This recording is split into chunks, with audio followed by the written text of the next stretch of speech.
Lalu berkata CEO ini kepada 3 calon penggantinya, bahwa ini bibit, silahkan engkau rawat, kau tanam.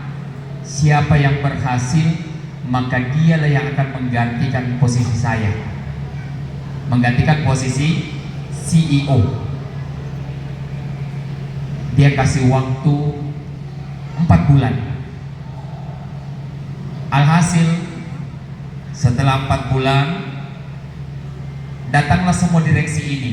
Cuman satu yang lambat datang. Yang 2 datang ini dengan membawa hasil berbuah, tumbuh. 2 orang ini. Yang satu ini dengan tangan hampa, pot yang tak ada tumbuh sedikit pun. Menurut anak-anakku, siapa yang berhasil? Yang tumbuh. Yang tumbuh ya? Belum tentu. Lalu dipanggil, bagaimana cara merawatmu? Saya rawat, saya siram, saya pupuk. Begitulah jawabannya ini yang 2 orang ini. Lalu ditanya kepada yang 1 orang ini, terus bagaimana kau tidak bisa menumbuhkan? Katanya, saya sudah berusaha merawatnya, saya menyiramnya dan sebagainya, tapi tidak mau tumbuh. Lalu berkata CEO ini, ketahuilah bahwa dari 3 pengganti saya ini, calon pengganti saya, yang saya pilih adalah orang yang tidak tumbuh dari benih yang saya kasih.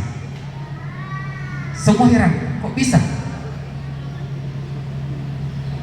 Lalu CEO mengatakan bahwa sesungguhnya bibit yang saya kasih kamu adalah bibit yang tidak akan mungkin tumbuh, karena saya sudah rebus, saya sudah matikan supaya ini tidak tumbuh. Tetapi kenapa ini 2 bisa tumbuh? Berarti dia bohong. Sehingga yang gagal tadi ini justru dia ditunjuk menjadi CEO. Karena apa? Karena kejujuran. Maka jaga kejujuran itu, anak-anakku yang pertama. Apalagi yang kedua, jaga aib temanmu. Halo, jaga aib temanmu. Jangan pernah mengumbar aib temanmu, bahkan dijadikan lelucon. Apalagi nanti kalau sudah tamat kita ya, anak-anakku semuanya, kalau ketemu nanti, dulu si anu begini-begini, aibnya temannya dijadikan lelucon. Tidak boleh. Kalau ini kamu pegang, insya Allah kamu tidak akan apa-apa di kampung orang. Ada kisahnya. Saya angkat lagi 1 kisah. Ketika setelah sholat maghrib, Rasulullah biasanya mengajak teman-teman. Kebetulan ada sahabat yang mengundang makan daging kambing.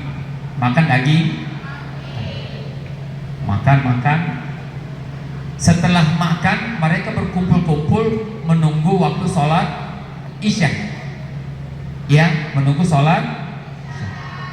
Tiba-tiba ada bau menyengat, ada yang kentut. Berkata sahabat, siapa yang kentut? Siapa yang kentut? Tidak ada yang mau menjawab. Karena kenapa tidak ada yang menjawab? Karena faktor malu.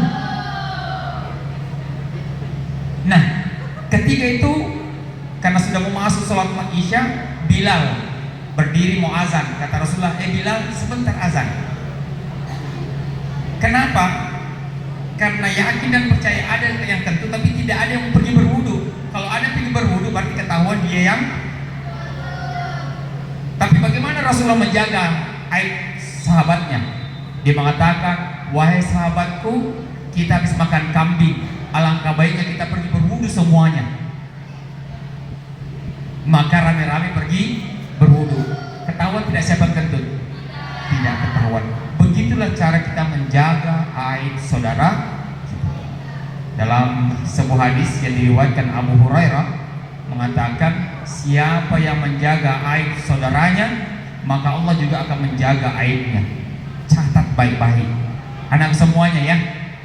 Jangan pernah menceritakan aib saudaramu. Berapa sudah? Yang kedua, ya. Yang ketiga, jangan sombong.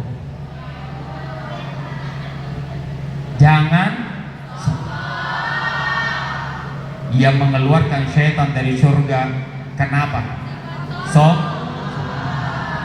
Adam bersalah, Adam berdosa, Adam dimaafkan oleh Allah, tetapi syaitan tidak akan pernah dimaafkan. Kenapa?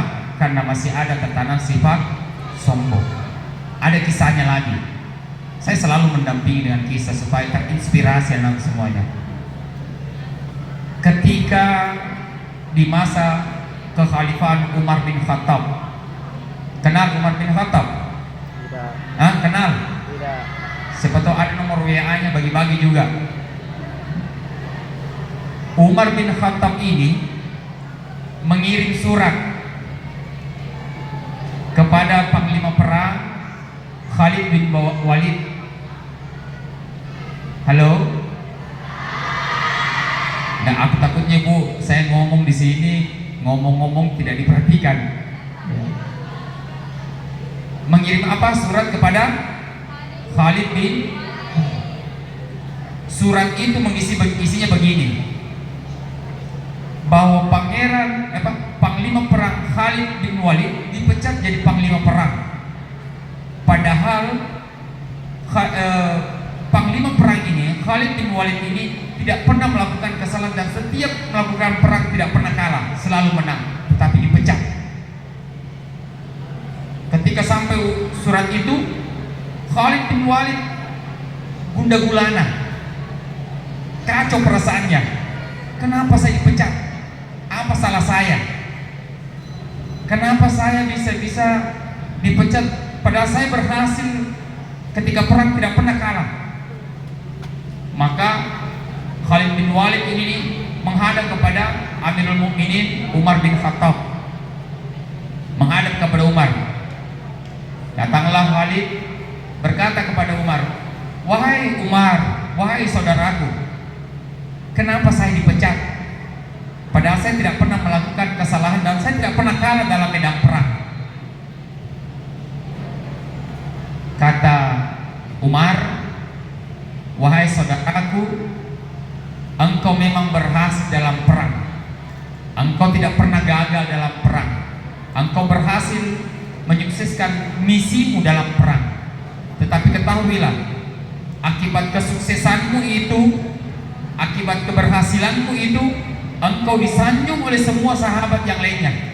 Yang menjadi kekhawatiran saya, ketika engkau disanjung, dipuji, tumbuhlah bibit-bibit kesombongan.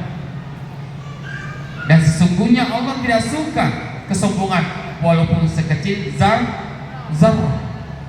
Maka dengan itu Khalid, saya selamatkan Anda dari api nerakanya Allah dengan cara memecatmu." Coba, tiba-tiba Khalid bin Walid ini duduk tersungkur dan menangis, lalu memeluk Umar bin Khattab. "Terima kasih wahai Umar, engkau telah menyelamatkan saya dari sikap dan sifat sombong." Maka anak-anakku semuanya yang berhasil baik di bidang akademik, baik di bidang keagamaan, apapun nanti yang kau capai, jangan pernah menanamkan rasa sombong. Ya, engkau sombong, yakin dan percaya begini, yakin dan percaya orang sombong tidak akan pernah disenangi oleh orang sombong yang lainnya. Yakin dan percaya. Siapa yang sombong di sini, kamu tidak akan pernah disenangi juga oleh orang sombong yang lainnya. Maka jangan sombong. Berapa Mi? 3. Yang terakhir, jadilah insan pemaaf. Bapak pribadi, ibu gurumu semua, yakin dan percaya anakku semuanya pernah menyakiti kamu, menghukum kamu, toh maafkan kami. Dan ketahuilah anak-anakku semuanya, sebandel apapun kamu di sekolah, sejengkel apapun kamu membuat semodel apapun kamu yang membuat kami jengkel guru-guru, yakin dan percaya tidak ada guru yang dendam kepada muridnya. Yakin dan percaya. Makanya tips mau jadi awet muda, jadilah guru. Coba Coba lihat guru-gurumu, awet muda semua toh. Kenapa? Karena mereka tidak pernah dendam kepada muridnya. Ya, sebuah kisah lagi ini. Saya angkat satu kisah lagi, yang terakhir ini ya. Ketika Rasulullah bersama dengan sahabatnya lagi berbincang-bincang, tiba-tiba sahabat tersenyum sampai kelihatan giginya. Dan sahabat heran, kenapa Rasulullah tiba-tiba tersenyum? Dan tidak lama kemudian tiba-tiba Rasulullah menangis lagi. Sudah tersenyum, kemudian menangis. Lalu ada sahabat bertanya, "Ya Rasulullah, kenapa engkau tersenyum dan kenapa engkau menangis?" Kata Rasulullah, "Ketahuilah sahabatku, barusan tadi ini ada malaikat turun membawa kabar kepada saya. Dia mengisahkan, malaikat ini menceritakan kepada Rasulullah bahwa nanti di padang mahsyar itu, di persidangan, ada dua saudara yang sedang cekcok. Cekcoknya apa? Cekcoknya yang bersalah itu harus diambil pahalanya, ataukah kalau sudah tidak ada pahalanya serahkan dosanya kepada yang bersalah. Kisahnya begini, ada seorang dua cekcok ini bertanya kepada malaikat, si yang menagih amalnya ya. Dia bertanya kepada malaikat, "Wahai malaikat, dia si fulan telah melakukan kesalahan kepada saya dan saya mau ambil amalnya." Halo, saya mau ambil amalnya. Lalu malaikat berkata, "Macam mana mau kau ambil pahalanya ini, sedangkan dia sudah habis pahalanya, capuni, cipuru, muflis, rugi, sudah tidak ada pahalanya, dibagi-bagi." Kata yang menagih tadi ini, "Kalau begitu sudah tidak ada pahalanya yang saya bisa ambil, maka saya ingin menyerahkan dosaku kepadanya. Saya ingin menyerahkan kesalahanku kepadanya supaya dia dihukum nanti." Rasulullah menangis. Ya, terjadi cekcok. Nanti di padang mahsyar begitulah. Siapa yang pernah bermasalah di muka bumi ini, nanti dimintai, "Kamu beduk dengan bacok misalnya, bersikuku nanti." Nah, lalu situlah terjadi kerugian yang cukup tinggi kepada orang yang melakukan kesalahan. Maka tiba-tiba malaikat berkata kepada yang menagih amalnya tadi dan ingin menyerahkan dosanya, berkata begini, "Wahai engkau fulan, coba angkat kepalamu." Dia angkat kepalanya, tiba-tiba dia melihat istana megah terbuat dari emas intan berlian, dan istana itu cukup besar sekali. Lalu yang menagih tadi amal ini berkata kepada malaikat, "Wahai malaikat, itu istana siapa yang punya? Siapa yang punya?" Kata malaikat, "Wahai fulan, istana itu harus ada yang boleh beli, ada yang boleh bayar." Kata si penagih kebaikan tadi ini, "Bagaimana cara membayarnya? Ya, bagaimana cara membayarnya?"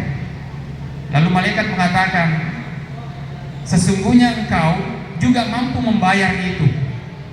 Heran dia. Istana besar terbuat dari emas intan berlian, mengatakan bahwa dia juga mampu membayar istana tersebut. Kata si penagih amal ini, "Wahai malaikat, dengan cara apa saya membayar agar saya bisa memiliki istana tersebut?" Apa kata malaikat? "Dengan cara memaafkan saudaramu tadi ini." yang sudah habis pahalanya, yang kebaikan kejelekanmu kamu serahkan lagi ke dia. Maafkan dia, maka engkau mendapatkan istana tersebut. Lalu apa kata si penagih pala ini? Mengatakan, kalau itu bayarannya untuk mendapatkan istana itu, maka saya memaafkan saudaraku ini. Lalu apa kata malaikat? Wahai saudaraku, wahai manusia, maka gandenglah saudaramu tadi ini yang kau maafkan untuk sama-sama masuk di istana. Artinya apa anakku semuanya? Betapa besarnya ganjaran memaafkan.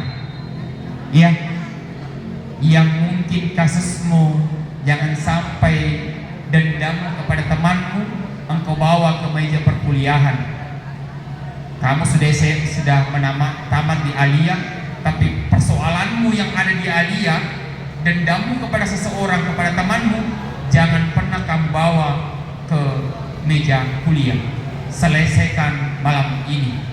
Kita memaafkan, kita saling memaafkan anakku semuanya, sehingga kita akan bisa merasakan nikmatnya dunia. Apa yang pertama pesan Bapak? Satu, apa tadi? Jujur, selalu jujur ya. Apa yang kedua? Menjaga aib saudaramu. Apa yang ketiga? Jangan sombong. Dan keempat apa?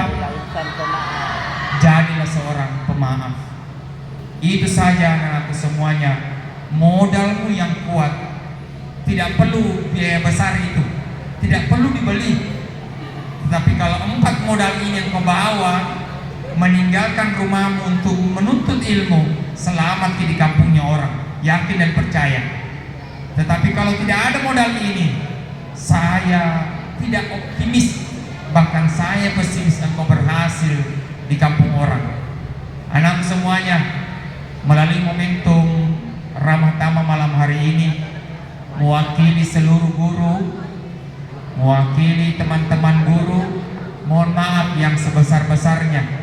Sekiranya anak semuanya, selama engkau mengenyam pendidikan di aliyah, pernah bapak, pernah ibu gurumu menghukummu sehingga engkau merasa tersakiti dan engkau dendam, maka kami mohon maaf sedalam-dalamnya ya. Saya mohon maaf pribadi. Mudah-mudahan suatu saat nanti engkau pulang dengan kesuksesan dan bisa menjadi bagian daripada As'adiyah Sebatik, insyaallah. Amin. Itu saja mungkin Bapak Ibu yang saya sampaikan anak-anakku. Sekali lagi saya pribadi, dari nama pribadi atas nama lembaga, mohon maaf dan terima kasih sebesar-besarnya. Saya mohon Bu Asnia, ada grup IKA As'adiyah, supaya tidak hilang kontak kita, tidak lulus kontak. Saya mau anak-anak semuanya gabung di grup WA itu, supaya kita selalu berkomunikasi walaupun kita jauh berpisah ya. Ada nanti si Hafiz, ada juga Ibu Asnia. Nanti kita masuk di situ, di grup situ. Apa manfaatnya? Misalnya nanti ada teman berangkat ke Jakarta, kebetulan ada kuliah di Jakarta, tag di WA bahwa saya mau ke Jakarta, insya Allah ketemu di Jakarta. Sama kalau misalnya Ibu Asnia mau berangkat ke Tarakan, di tag saya di Tarakan, engkau bisa rame-rame ketemu Ibu Asnia. Itulah bagusnya grup ya. Insya Allah kita akan tidak lost kontak. Itu saja mungkin anakku, terima kasih banyak. Mohon maaf apabila ada bahasa yang tersilap. Saya akhiri. Wabillahi taufiq wassalam. Assalamualaikum warahmatullahi wabarakatuh.